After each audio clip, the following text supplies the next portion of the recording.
வணக்கம் மக்களே, வானகரம் மீன் மார்க்கெட் போயிருந்தோங்க.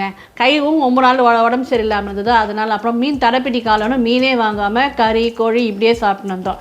இன்றைக்கி மீன் குழம்பு சாப்பிட்டே தீர்றோம் அப்படின்ட்டு ஜிலேபி வாங்கலான்ற மைண்ட் செட்டு தாங்க இங்கேருந்து வானகரம் போனோம். என்னென்ன வாங்கிட்டு வந்துருக்கோன்னு பார்க்கலாங்களா?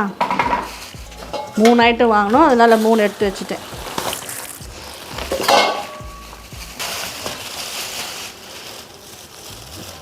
இது ஜிலேபி தான், ஜிலேபிங்க.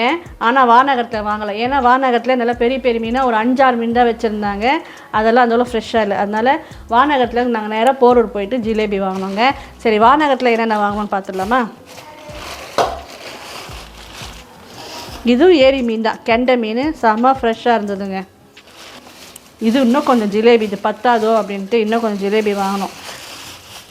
நமக்கு இங்கேருந்து போரூர் கொஞ்சம் தூரங்க. சரி, போகும்போதே வாங்கி வந்து மசாலா போட்டு ஃப்ரிட்ஜில் வச்சிட்டோம்னா வெட்னஸ்டே இல்லைன்னா நெக்ஸ்ட் வீக் கூட யூஸ் பண்ணிக்கலாம். இது இல்லாமல் என்ன வாங்கணும்னா எறா கொஞ்சமாக வாங்கணும்.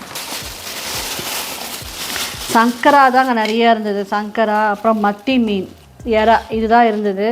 மத்தி மீன் இன்னொரு நாள் வாங்கிக்கலான்னு இன்றைக்கி ஜிலேபி தான் மைண்ட் செட் பண்ணி போனேன். இதுதான் வாங்கிட்டு வந்திருக்கேன். அப்புறம் இதெல்லாம் என்னென்ன சமைக்கிறேன்னு அடுத்த ஷார்ட்ஸில் பார்க்கலாம். தேங்க்ஸ் ஃபார் வாட்சிங். பாய்.